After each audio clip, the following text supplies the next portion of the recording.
കണ്ണ് കാണില്ലേ നിനക്ക്? Sir, sorry sir. എവിടെ നിന്നാണാവോ ഇതൊക്കെ കുറ്റം പറിച്ചു വരുന്നത്? ആരാ ഇത്? സർ, ഞാൻ പല്ലവിയുടെ. സർ, നിങ്ങള്?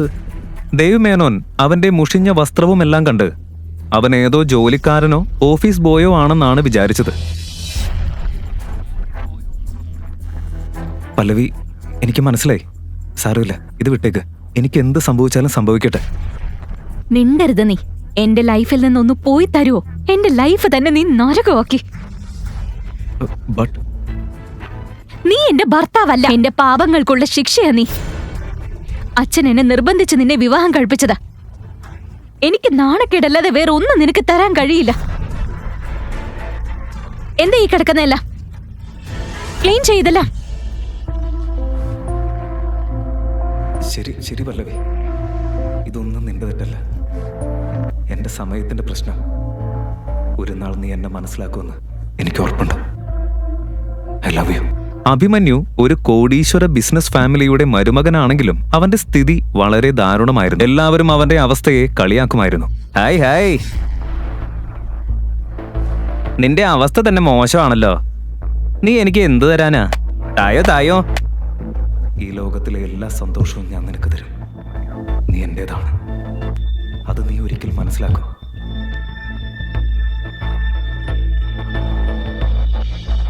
Happy birthday Abhimanyu. നീ കാരണം ഞാൻ എന്റെ ഫ്രണ്ട്സിന്റെ മുമ്പിൽ നാണം കെട്ടു. നിന്നെ ഫോണിൽ വിളിച്ചിട്ടും കിട്ടുന്നില്ല. എവിടെയായിരുന്നു നീ? ഞാൻ ആക്ച്വലി പല്ലവിയുടെ കോൾ വന്നിട്ട് ഞാൻ അവളെ പിക്ക് ചെയ്യാൻ പോയിരുന്നു. അവളുടെ ഫോൺ പോലും സ്വിച്ച് ഓഫ് ആണ്. പല്ലവി ഇപ്പൊ എന്റെ ഒപ്പം ഇല്ല. വാട്ട്? നീ അല്ലേ ഇപ്പൊ പറഞ്ഞത് നീ അവളെ പിക്ക് ചെയ്യാൻ പോയിരുന്നെന്ന്? അതെ, ഞാൻ പറഞ്ഞത് ശരിയാ. പക്ഷെ ഞാൻ അവിടെ എത്തിയപ്പോഴേക്കും അവിടെ ഒരു ക്ലയന്റിന്റെ കൂടെ പോയി. എന്താ? രാത്രി ഇത്രയും നേരമായി എന്നിട്ട് നീ പറയുന്നു പല്ലവി ഏതോ ക്ലയന്റിന്റെ കൂടെയാണെന്ന്. അതുകൊണ്ടാവും നിന്റെ കൂടെ അവള് വരാത്തത്. നിനക്കൊരു നല്ല മരുമകനാകാനോ കഴിഞ്ഞില്ല. ഒരു നല്ല ഭർത്താവെങ്കിലും ആയിക്കൂടെ? ഒരു മണിക്കൂറിനകം പല്ലവി എനിക്കിവിടെ എന്റെ വീട്ടിൽ കാണണം. You understand? ഓക്കേ.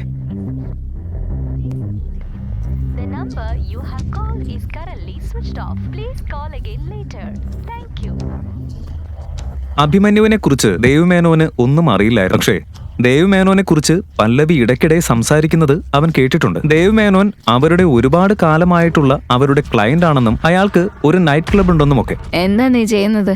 വിടന്നെ, വിട്.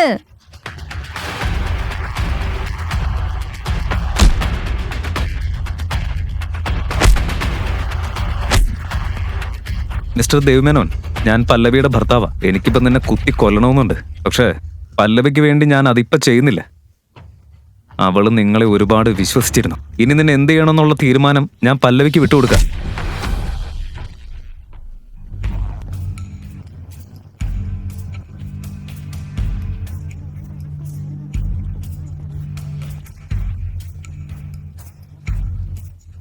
ഞാൻ എങ്ങനെ ഇവിടെ എത്തി? നമ്മൾ വേറെ റൂമിലാ ഉറങ്ങാറെന്ന് നിനക്കറിയില്ലേ? പല്ലവി, നീ ഇന്നലെ നല്ലോണം കുടിച്ചിട്ടുണ്ടായിരുന്നു. നിന്നെ ഇന്നലെ ദേവ്മേനോന്റെ പാർട്ടിയിൽ നിന്ന് ഞാനാണ് ഇവിടേക്ക് കൊണ്ടുവന്നത്. നിന്റെ അവസ്ഥ കണ്ടപ്പോ നിന്നെ ഒറ്റയ്ക്ക് വിടാൻ കഴിഞ്ഞില്ല. അതുകൊണ്ടാണ് ഞാനിവിടെ. സോറി. ഞാൻ ഏത് അവസ്ഥയിലായിരുന്നെന്നൊക്കെ എനിക്ക് നന്നായിട്ട് അറിയാം. എനിക്കെല്ലാം ഓർമ്മയുണ്ട്. ഇനി ഈ സിറ്റുവേഷൻ മുതലെടുത്ത് എന്റെ അടുത്ത് വരാന്ന് വല്ല തോന്നലും നിനക്കുണ്ടെങ്കിൽ അത് മനസ്സിൽ നിന്നങ്ങ് മാറ്റി നീ എന്നെ തെറ്റിദ്ധരിക്കുക. ഇതിന്റെ ഇടയിൽ ഞാൻ എന്റെ ഇമ്പോർട്ടന്റ് വർക്ക് പോലും മറന്നുപോയി. ഇനി ഈ ദേവ്മേനോന്റെ കാര്യത്തിലും എനിക്കൊരു തീരുമാനം ഉണ്ടാക്കണം. അയാള് ഇത്ര വൃത്തികെട്ട ഒരു മനുഷ്യനാണെന്ന് ഞാൻ അറിഞ്ഞില്ല. എന്തുപറ്റി? ഇതെങ്ങനെ? ഈ ഓഫീസർ എന്റെ ബിഗ്ഗസ്റ്റ് ഡ്രീം പ്രോജക്റ്റിന്റെ അപ്രൂവൽ റിജക്ട് ചെയ്തു.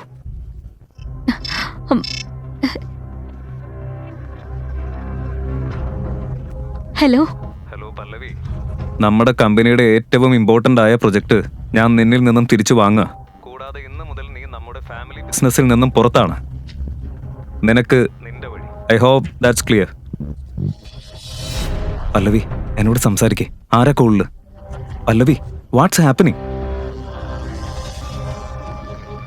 മുത്തശ്ശൻ എന്നെ എന്റെ ഡ്രീം പ്രോജക്റ്റിൽ നിന്ന് ഒഴിവാക്കി. അത് മാത്രമല്ല, എന്നെ ഫാമിലി ബിസിനസ്സിൽ നിന്നും പുറത്താക്കുകയും ചെയ്തു. പക്ഷെ അതെങ്ങനെ ശരിയാവും? ഒരു പ്രൊജക്ടിന്റെ പേരിൽ ഒരാളെ കമ്പനിയിൽ നിന്ന് എങ്ങനെ പുറത്താക്കാനാവും? മാത്രമല്ല, അപ്രൂവൽ കിട്ടാത്തത് നിന്റെ മാത്രം തെറ്റാവുന്ന എങ്ങനെയാ? നീ എന്റെ കൂടെ വാ. നമുക്ക് മുത്തച്ഛനൊന്ന് കണ്ട് സംസാരിക്കാം പ്ലീസ്. നോക്ക് പല്ലവി, ഞാൻ ബിസിനസിന്റെ കാര്യത്തിൽ സ്ട്രേറ്റ് ഫോർവേഡാ. ഞാൻ ഈ തീരുമാനം എടുത്തത് ദേഷ്യത്തിന്റെ പുറത്തോ ഏതെങ്കിലും ഇമോഷന്റെ പുറത്തോ അല്ല. ഈ ബിൽഡിംഗ് പ്രൊജക്ട് നമ്മുടെ കൺസ്ട്രക്ഷൻ കമ്പനിയുടെ ഒരു സ്വപ്നമായിരുന്നു. അതുകൊണ്ട് ഞാൻ ഈ പ്രൊജക്ട് നിന്റെ കസിൻ ജീവനയിൽ ഇന്ന് മുതൽ ഈ പ്രൊജക്ട് അവൻ ഹാൻഡിൽ ചെയ്യും. നിനക്ക് വീട്ടിൽ സുഖമായിട്ടിരിക്കാം. മുത്തശ്ശ, ഈ പ്രോജക്റ്റ് എന്റെ സ്വപ്നമായിരുന്നു. ഈ ഓഫീസർ എന്തുകൊണ്ട് അത് അപ്രൂവൽ ചെയ്യാത്തതെന്ന് എനിക്ക് അറിയില്ല. പക്ഷെ എങ്ങനെയെങ്കിലും ഈ പ്രൊജക്ടിന്റെ അപ്രൂവൽ ഞാൻ നേടിയെടുക്കും. ഞാൻ മുത്തശ്ശന് പ്രോമിസ് ചെയ്യുന്നു, ആ പ്രൊജക്ട് ജീവന് കൊടുക്കുന്നതിന് മുമ്പ് എനിക്ക് ഒരു അവസരം കൂടി തരൂ പ്ലീസ്. ഓക്കെ, പക്ഷെ ഈ ജോലി നീ ഇന്ന് തന്നെ തീർക്കണം. താങ്ക് യു മുത്തശ്ശ. മിസ്റ്റർ സക്സേന, നിങ്ങളോട് ഒരു കാര്യം ചോദിക്കാനുണ്ടായിരുന്നു. അതെ, ഇരിക്കൂ, പറയൂ. എന്തെങ്കിലും ഇമ്പോർട്ടന്റ് ആണോ? നമ്മുടെ കമ്പനിയുടെ എല്ലാ ബിൽഡിംഗ്സിന്റെയും ഡോക്യുമെന്റ്സ് കറക്റ്റാ. എല്ലാ റൂൾസും ഫോളോ ചെയ്തിട്ടുണ്ട്. എന്നിട്ടും ഞങ്ങൾക്ക് അപ്രൂവൽ കിട്ടിയില്ല. അതിന്റെ കാരണം എന്താന്ന് ഒന്ന് പറയാമോ? അത് ഞാൻ പറഞ്ഞിട്ടാണ് അങ്ങനെ ചെയ്തത്. കമ്പനി നീ? അതെ, ഞാൻ തന്നെ. ഞാൻ ഇവിടെയാണ് വർക്ക് ചെയ്യുന്നത്. നീ ഇപ്പൊ സംസാരിക്കുന്ന സക്സേന എന്റെ ഭർത്താവാ. പിന്നെ നിങ്ങൾക്ക് ഈ അപ്രൂവൽ വേണമെന്ന് ഞാൻ മനസ്സിലാക്കിയപ്പോ ഞാൻ തന്നെയാ അത് കൊടുക്കരുതെന്ന് പറഞ്ഞത്. ഇന്ന് എന്റെ ഹസ്ബൻഡിന്റെ പൊസിഷൻ വെച്ച് നിങ്ങളുടെ വർക്ക് നടത്താനും നടത്താതിരിക്കാനും അധികാരമുണ്ട്. പിന്നെ നിങ്ങൾ ഭയങ്കര റിച്ച് അല്ലേ കാമിനി? നീ തെറ്റിദ്ധരിച്ചിരിക്ക. ഞാൻ സംസാരിക്കാൻ തുടങ്ങിയിട്ടില്ല പല്ലവി. ശരി, ഇനി ഞാൻ പറയാം. നിനക്ക് അപ്രൂവൽ അല്ലേ വേണ്ടത്? അപ്പൊ അല്ല, നിന്റെ ഭർത്താവ് ഇവിടെ മുഴുവൻ സ്റ്റാഫിന്റെ മുന്നിൽ നിന്നും ഈ അപ്രൂവലിനായി കൈകൂപ്പി അപേക്ഷിക്കട്ടെ. കാമിനി, സ്റ്റോപ്പ് ഇറ്റ്. കിടന്ന് കൂവണ്ട. പുറത്തേക്കുള്ള വഴി അവിടെയാ. You may leave now. നിന്റെ ഭർത്താവിനെ കൂട്ടി ചെല്ല്. ലീവ്.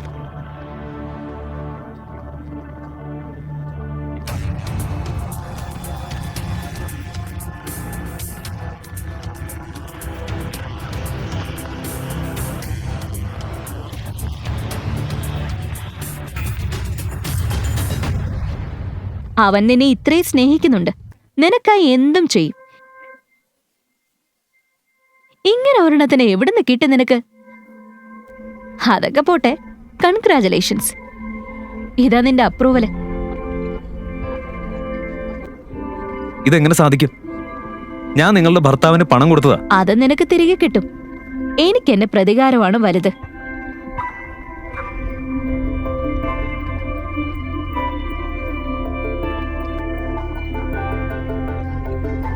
അഭിമന്യു,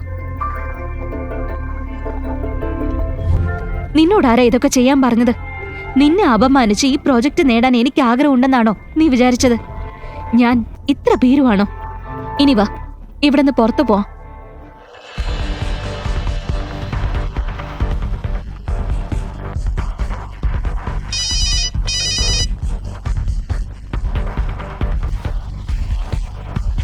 എന്തിനാ നീ എന്നെ ഇങ്ങനെ വിളിച്ചുകൊണ്ടിരിക്കുന്നത്? നിങ്ങളുടെ തീരുമാനത്തെക്കുറിച്ച് നിങ്ങൾ ആലോചിച്ചോ? യങ് മാസ്റ്റർ, എന്നെ ഇങ്ങനെ പിന്തുടരരുതെന്ന് എത്ര തവണ ഞാൻ പറഞ്ഞിട്ടുണ്ട്. ഞാനൊരു റിച്ച് മാൻ ആണെന്ന് ഇവിടെ ആരും അറിയരുത്, മനസ്സിലായോ? ഫോൺ വെക്കേ.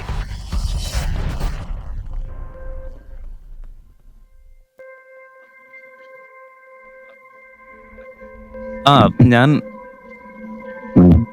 വീട് വൃത്തിയാക്കായിരുന്നു. ഓരോ തവണയും സോറി പറയേണ്ട ആവശ്യമില്ല.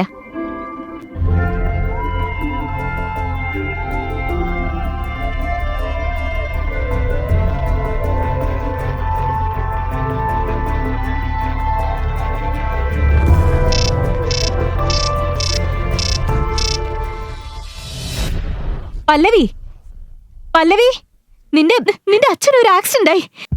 വേഗം ഹോസ്പിറ്റലിലേക്ക് വാ. നിർത്ത്, ബൈക്ക് നിർത്ത് പ്ലീസ്. വേഗം സിറ്റി ഹോസ്പിറ്റലിലേക്ക് വിട്. അച്ഛന് ആക്സിഡന്റ് ആയി.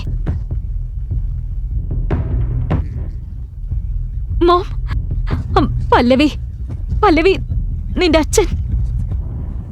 വിഷമിക്കണ്ട അമ്മ, അച്ഛനൊന്നും സംഭവിക്കില്ല. Doctor sir, hello doctor sir, ഇപ്പോൾ അദ്ദേഹത്തിന്റെ കണ്ടീഷൻ എന്താണെന്ന് പറയാമോ? ഇവിടെ കൊണ്ടുവന്നപ്പോൾ അയാളുടെ അവസ്ഥ വളരെ മോശമായിരുന്നു. ഇപ്പോൾ കണ്ടീഷൻ സ്റ്റേബിൾ ആണ്. പല്ലവി, നീ ഒരു കാര്യം ചെയ്യ്, നീ അമ്മയും കൂട്ടി വീട്ടിലേക്ക് പോ.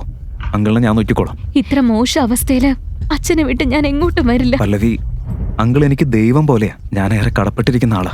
ഞാൻ നല്ലോണം നോക്കിക്കോളാം. എല്ലാം ഞാൻ മാനേജ് ചെയ്യും. പ്ലീസ് നീ വീട്ടിലേക്ക് പോ. Okay, thank you. നോക്ക്, മിസ്റ്റർ രവിചന്ദ്രന്റെ അവസ്ഥ പെട്ടെന്ന് വളരെ മോശമായിട്ടുണ്ട്. നമുക്ക് എത്രയും പെട്ടെന്ന് തന്നെ ഓപ്പറേഷൻ നടത്തണം. ഡോക്ടർ, നിങ്ങളല്ലേ പറഞ്ഞത് കണ്ടീഷൻ സ്റ്റേബിൾ ആണെന്ന്? ഇപ്പൊ എന്നിട്ട് പെട്ടെന്ന് എന്ത് പറ്റി? ഇപ്പൊ ഒന്നും പറയാൻ പറ്റില്ല. ഓപ്പറേഷൻ ചെയ്യാതെ വിട്ട അദ്ദേഹത്തിന്റെ ജീവൻ തന്നെ അപകടത്തിലാവും. പ്ലീസ് എന്നാ ഉടനെ ഓപ്പറേഷൻ സ്റ്റാർട്ട് ചെയ്തോളൂ. Okay, fine. നിങ്ങൾ ആദ്യം കുറച്ച് ഡോക്യുമെന്റ്സ് സൈൻ ചെയ്ത് തരേണ്ടി വരും. പിന്നെ 15 ലക്ഷം രൂപ ഡിപ്പോസിറ്റ് ബില്ലും അടയ്ക്കണം. ഞങ്ങൾ ഓപ്പറേഷനുള്ള തയ്യാറെടുപ്പുകൾ ചെയ്യാം. എന്താ? 15 ലക്ഷം? 15 ലക്ഷം എന്ന് കേട്ടപ്പോൾ അഭിമന്യു അല്പം ടെൻഷനായി.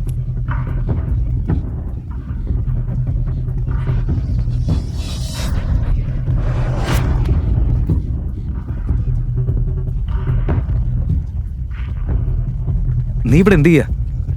ഈ ഓപ്പറേഷന്റെ കാശ് നിസ്സാരമായി പല്ലവിക്ക് അറേഞ്ച് ചെയ്യാൻ പറ്റും. പക്ഷെ ഇതൊക്കെ സ്വാഭാവികമായി സംഭവിച്ചതാണെന്ന് കരുതുന്നുണ്ടോ? യങ് മാസ്റ്റർ, ഈ ആക്സിഡന്റ് നടന്നത് താങ്കളുടെ മുത്തച്ഛന്റെ ഓർഡർ പ്രകാരമാണ്. എന്ത് ധൈര്യത്തിലാണ് നീ ഇത് ചെയ്തത്? സോമനാഥ പിള്ളയുടെ ധൈര്യവും പവറും എന്താണെന്ന് കരുതിയത്? അദ്ദേഹം ഒരു ചെറുവിരൽ അനക്കിയ ഇന്ത്യയുടെ ഷെയർ മാർക്കറ്റ് മുഴുവൻ താഴേക്ക് പോകും. അപ്പോ ഈ ആക്സിഡന്റ് ഒക്കെ വെറും നിസ്സാരം. നീ ചെയ്തത് തെറ്റാ. ഇതിന്റെ ഫലം നീ അനുഭവിച്ചേ മതിയാകൂ. ഇതിന്റെ ഫലം വെറും 15 ലക്ഷം രൂപയല്ലേ? അതടയ്ക്കാൻ ഞാൻ തയ്യാറാ. പക്ഷെ താങ്കൾ പിള്ളേ ഗ്രൂപ്പിലേക്ക് മടങ്ങി വരണം. ആ 15 ലക്ഷം നിങ്ങൾ തന്നെയാ കൊടുക്കേണ്ടത്. അതിനുശേഷം എന്ത് ചെയ്യണമെന്ന് ഞാൻ തീരുമാനിക്കും. ഇനി ഞാൻ നിങ്ങളെ ഒരിക്കലും വിശ്വസിക്കില്ല. ഞാൻ കാശ് തന്നില്ലെങ്കിലും നീ നിന്റെ ഉത്തരവാദിത്വത്തിൽ നിന്ന് രക്ഷപ്പെടില്ല യങ് മാസ്റ്റർ. നിന്റെ ഭാര്യയല്ലേ പല്ലവി? ഒന്ന് ആലോചിച്ച് നോക്ക്. അവളുടെ പപ്പയുടെ ആക്സിഡന്റിന്റെ കാരണം നമ്മുടെ എഗ്രിമെന്റ് നീ അംഗീകരിക്കാത്തതാണെന്ന് അവൾ മനസ്സിലാക്കിയ പിന്നെ എന്തായിരിക്കും സംഭവിക്കുക?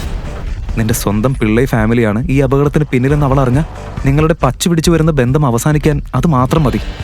പിന്നെ അവൾ നിങ്ങളോട് ക്ഷമിക്കോ? ആ പിന്നെ നിനക്ക് നിന്റെ മുത്തശ്ശനെ നന്നായിട്ട് അറിയാലോ. അദ്ദേഹം ഇത് ഇവിടം കൊണ്ടൊന്നും അവസാനിപ്പിക്കില്ല. പിന്നെ പല്ലവിയുടെ കാര്യം എന്താവുമെന്ന് ശ്രദ്ധിച്ചു കേൾക്ക്. പല്ലവിയുടെ കുടുംബത്തിന് ദോഷമാകുന്ന ഒന്നും നിങ്ങൾ ചെയ്യരുത്.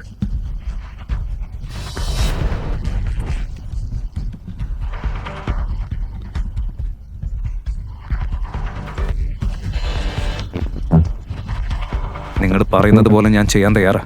പ്ലീസ് ഇനി നിങ്ങൾ പോ. Thank you. It's okay.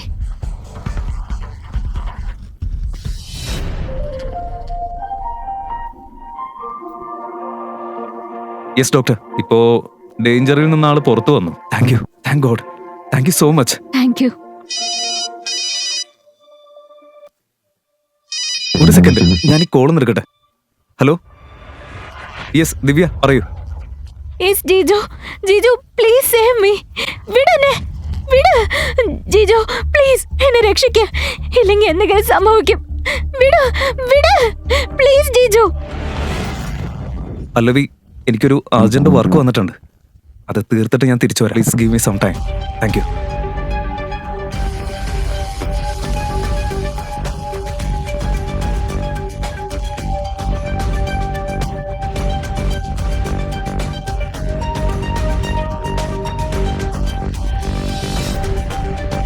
Dev മേനോനോട് പണി തുടങ്ങാൻ പറ.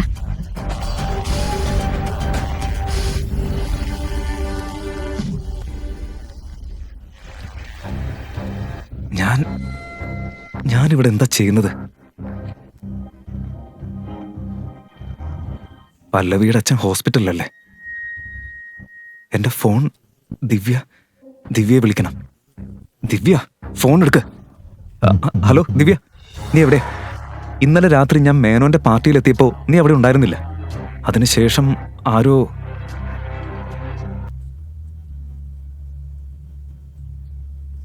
അയ്യോ ദൈവമേ, നീ ചീപ്പ് ഡ്രഗ്സ് ഉപയോഗിക്കല് സ്ഥിരമാക്കിയോ? ഞാൻ നിന്നെ എവിടെയും വിളിച്ചിട്ടില്ല. അതുപോലെ തന്നെ ഞാനിപ്പോ നാട്ടിലില്ല, ഔട്ട് ഓഫ് ടൗണാ. നീ എന്താ പറയുന്നത്? So irritating. നോക്ക്, ഞാൻ ബിസിയാ. നിന്റെ നോൺസെൻസ് കേൾക്കാൻ എനിക്ക് സമയമില്ല. Do you get it? ഇനി ഇതാരാ? വിക്രം? അതെ, വിക്രമാണ്. ഇനി നിങ്ങൾക്ക് നിങ്ങളുടെ ജോലി തുടങ്ങാം. ഇപ്പോഴത്തേക്ക് റോസ്വുഡ് സ്പ്രിങ്സിൽ നിങ്ങൾക്കായി ഒരു വീട് ബുക്ക് ചെയ്തിട്ടുണ്ട്. പോയി ചെക്ക് ചെയ്യാം. പക്ഷേ അവിടുത്തെ ഓണറായ ദേവരാജനെ ഒന്ന് ശ്രദ്ധിക്കണം. വളരെ ചതിയനും തന്റെ കാര്യങ്ങൾ എങ്ങനെ വേണമെങ്കിലും നേടുന്ന ഒരാളുമാണ്. Thank you Vikram.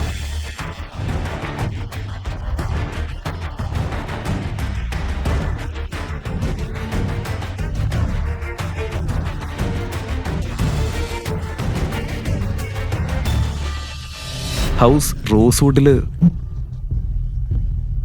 അവിടെ 50 കോടിക്ക് താഴെ ഒരു ഫ്ലാറ്റ് പോലും കിട്ടില്ലല്ലോ.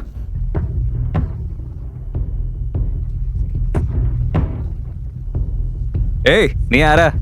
എന്താ എവിടേക്കായി കയറി പോകുന്നേ? സർ, ഞാൻ ഈ ബിൽഡിംഗിൽ ഒരു ഹൗസ് വാങ്ങാൻ വേണ്ടി വന്നതാ. അതുകൊണ്ട് വീട് വാങ്ങാനോ? നീയോ? അതിന് നിങ്ങൾ എന്തിനാ അങ്ങനെ ചിരിക്കുന്നത്? നീ ഇവിടെ വീട് വാങ്ങോ? സ്വപ്നത്തിൽ വാങ്ങിക്കോ.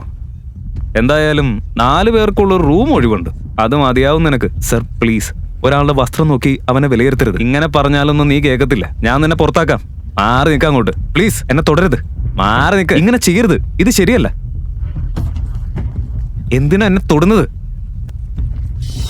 നിങ്ങളുടെ ട്രെയിനിങ് ശരിയായി നടന്നില്ലെന്ന് തോന്നുന്നു. അല്ലെങ്കിൽ ആളുകളോട് എങ്ങനെ സംസാരിക്കണമെന്ന് മറന്നുപോയോ? നിങ്ങളുടെ മുന്നിൽ ആരാ നിൽക്കുന്നതെന്ന് അറിയോ? എന്നെ കുറിച്ച് പറയേണ്ട ആവശ്യമില്ല. പക്ഷെ ഇത് തീർച്ചയായും ശരിയല്ല. കേൾക്ക്, അവരുടെ മുന്നിൽ എങ്ങനെ പെരുമാറണമെന്ന് അറിയണം. ശരിയാണ് sir. Sorry sir. Idiot.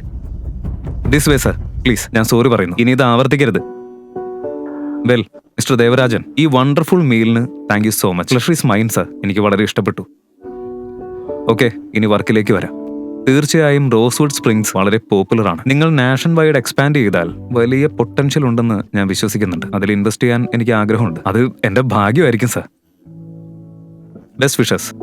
Thank you so much. See you. Lunch ഇഷ്ടമായോ സർ? അതൊരു ഫാന്റാസ്റ്റിക് ഓസം ഫീസ്റ്റ് ആയിരുന്നു സർ. ഇതൊരു ചെറിയ ഗിഫ്റ്റാ. അതിൻ്റെ ഒന്നും ആവശ്യമില്ല. സത്യം പറഞ്ഞാൽ ഇത്രയെങ്കിലും ഞാൻ ചെയ്യണം. നിങ്ങൾ ഇങ്ങനെ പോകുന്നത് എനിക്കിഷ്ടമല്ല. Thank you. ഓക്കെ.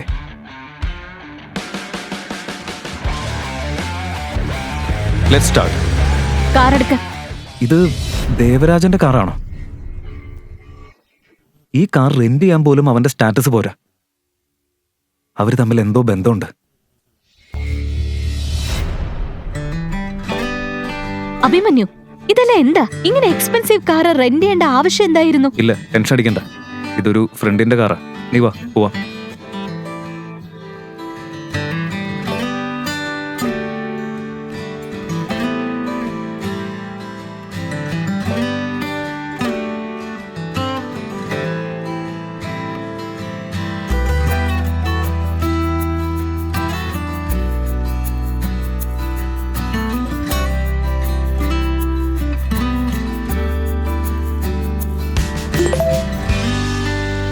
നിന്റെ ഈ എല്ലാ ഫോട്ടോസും ഇപ്പൊ പല്ലവിയുടെ അടുത്തെത്തും.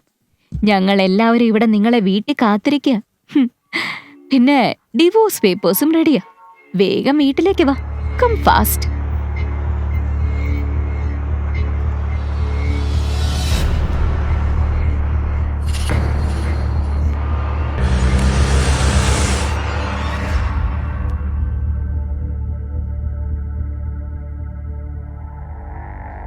അവിടെ തന്നെ നിക്ക്. അഭിമന്യു, ഇനി ഒരു അടിയെങ്കിലും എന്റെ വീട്ടിലേക്ക് വയ്ക്കരുത്. ഇത്രയും കാലം നീ ഒരു പാഴായിരുന്നു. ഇപ്പൊ ഈ കുടുംബത്തിന് നീ ഒരു നാണക്കേടും കൂടിയായി. എന്റെ മകളെ വഞ്ചിക്കാൻ നിനക്ക് എങ്ങനെ ധൈര്യം വന്നു? ഇത് മുഴുവൻ കള്ളമാണ്. ഈ ഫോട്ടോസിൽ കാണുന്നത് പോലെ ഒന്നുമല്ല. അത് ഞാൻ പോലുമല്ല. നോൺസെൻസ്. ഈ ഫോട്ടോ കണ്ട വ്യക്തമാണ് അത് നീ തന്നെയാണ്. പല്ലവി, ദയവ് ചെയ്ത് എന്നെ വിശ്വസിക്കേ. ഇത് ഞാനല്ല.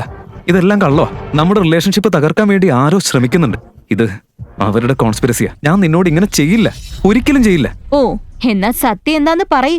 പണത്തിനായി നീ ഈ വിവാഹം കഴിച്ചതല്ലേ? അതെ, പക്ഷേ ആ ആഗ്രഹം ഇന്നും നിന്റെ ഉള്ളിലുണ്ടല്ലോ. പിന്നെ ഏത് റിലേഷൻഷിപ്പാണ് നീ പറയുന്നത്? ഇതുവരെ ഒന്നും നടക്കാത്ത ഈ റിലേഷൻഷിപ്പ് തന്നെയാണോ ഡിവോഴ്സ് പേപ്പേഴ്സ്? ദാ അവിടെ കിടക്കുന്നു. മിണ്ടാതെ അത് സൈൻ ചെയ്യ്. ഇനി ഈ വൃത്തികെട്ടവനോടൊപ്പം ഒരു നിമിഷം പോലും ഞാൻ നിന്നെ താമസിപ്പിക്കില്ല. പല്ലവി പ്ലീസ്, ഇത് ചെയ്യരുത്. അവൾ എന്നെ ട്രാപ്പ് ചെയ്യാ. Please please.